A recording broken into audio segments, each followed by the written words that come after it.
Hey guys, welcome back. And in today's video, we will learn about logical operators in Python. What are logical operators in Python? Logical operators in Python are used to combine multiple arguments to evaluate their truth or falsity. There are three main logical operators in Python. The AND operator, which checks if multiple arguments are all true. The OR operator, which checks if at least one argument is true. And finally, the NOT operator, which checks if an argument is false. Let's view some examples. Here, we have a simple if statement. We are using the AND logical operator. It will check if all arguments are true. Since all two of our arguments here are true, the if statement is true. Thus, our print function will work. But even if one argument is false, the entire if statement is false.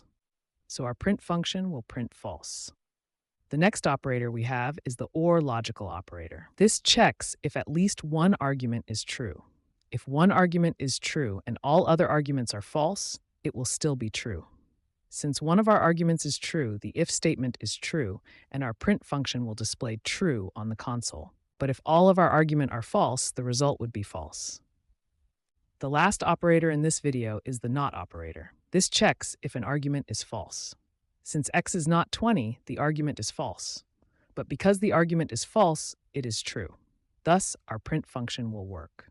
But on the other hand, if the initial argument is true, then it becomes false, causing our print function to display false on the console. The NOT operator just takes an argument and flips its Boolean value. If it's true, it's false. If it's false, it's true. So yeah, these are the three main logical operators in Python. That's it for today's video. Like and subscribe, and as always, thanks for watching.